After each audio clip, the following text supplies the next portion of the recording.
Hey everybody, welcome back to Calibrate Tools, and today we're going to talk about one of the most useful tools that you can have in your toolbox, and that's a speed square. So hit that like and subscribe button, stay tuned, and I'll see you guys right after this.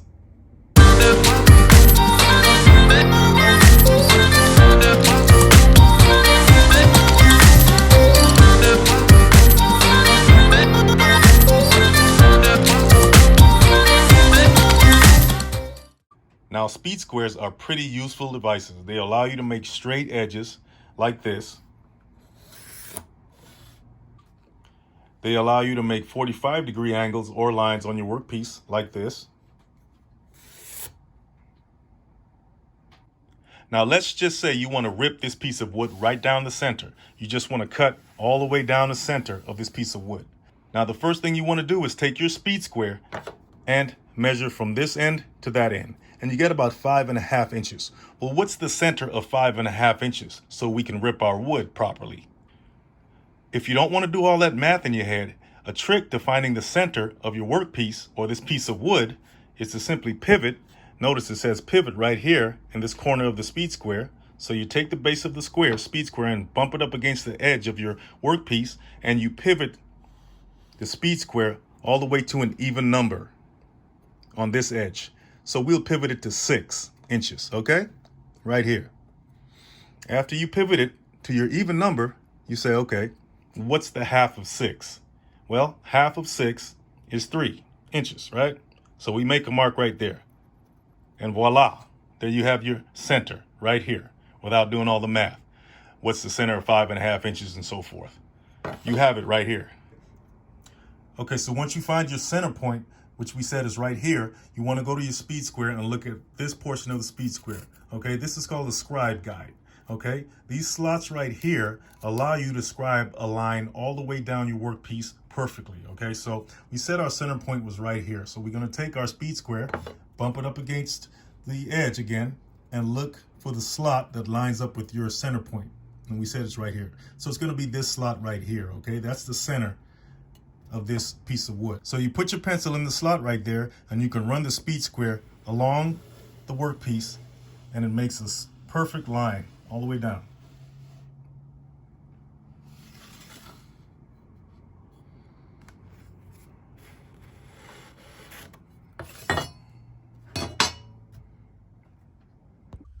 Now, speed squares are also called rafter squares because you can easily measure the pitch of a roof with it. So here's how you do that.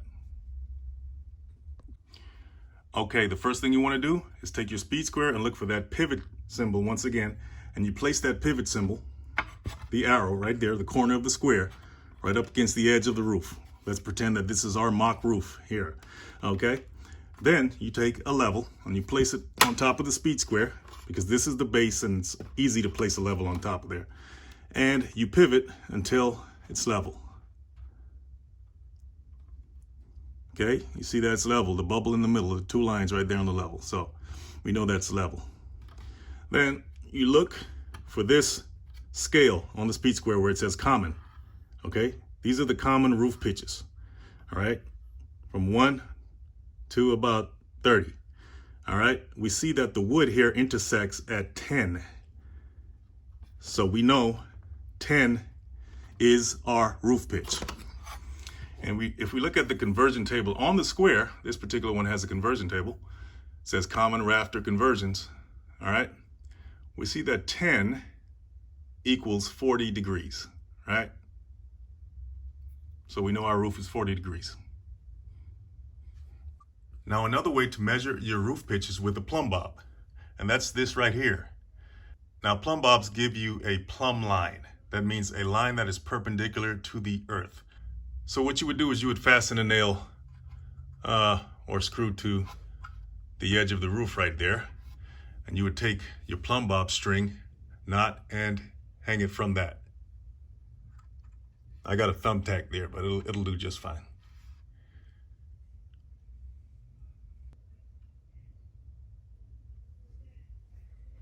Now you have a plumb line from your roof pitch. Then you want to take this side of the speed square, okay, the straight side, the 1 through 7 inches, put it up under the rafter, and the pivot symbol right there, you want to slide that all the way down to the string so it intersects the pivot. And as you can see, the line intersects 10 on the common scale once again. So we know the pitch is 10 using the plumb bob method. Okay, so we talked about the common, right? For common rafters. Now, hip-val, because you're probably wondering what that means, stands for hip and valley rafters, or on hip and valley roofs. And you can do your research on how those roofs are configured, but they have their own separate scale to get the pitches for those, okay? So you would use this scale to get the pitches on those. Now, in a previous video, we talked about how to use an angle finder, and we saw that the analog angle finders incorporated a protractor, okay, in their design. Well, a speed square also incorporates a protractor, and that's this side of the speed square right here. So if I turn it over here, you'll see where it says degrees here, right? And you can count from 0 all the way to 90 degrees on this angle side of the speed square. So let's find out how to use that. So let's just say we want to scribe or mark a 15-degree line or angle on our workpiece right here.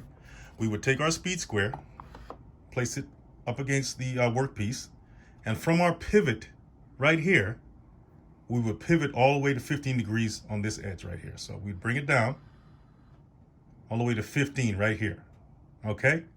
Then we would simply scribe our 15-degree line.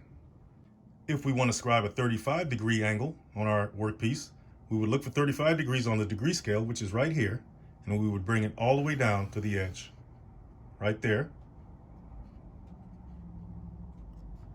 and scribe our line.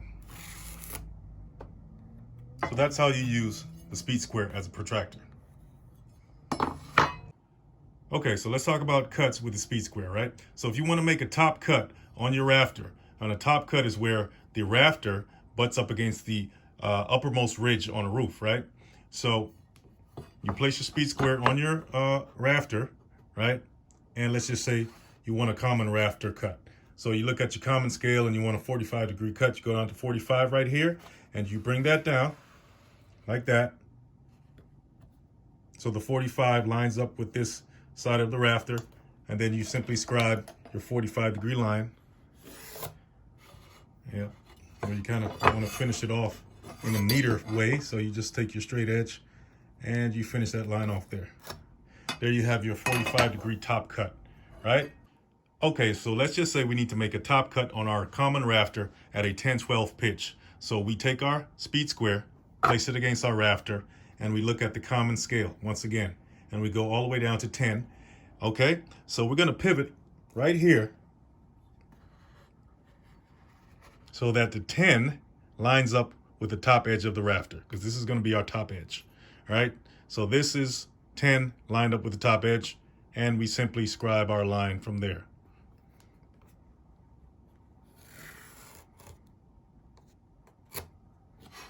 Okay, can make it a little neater. So that's our top edge cut, all right, for a common rafter at a 10-12 pitch. So if you want to put your hip rafter against your common rafter, what you have to do is take your speed square and you look at the hip-val scale, and then you go to 10, okay, just like you did in the common scale. Bring that around to the top edge of the rafter so that it lines up at the 10 right there, and then you scribe your line.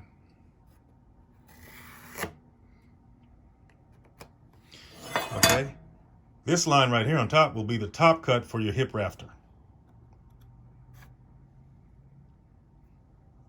Another great thing about speed squares is that you can make sure that your pieces of wood are flush if they need to be, right? So you can just put the edge like that and boom, make sure they're flush, okay?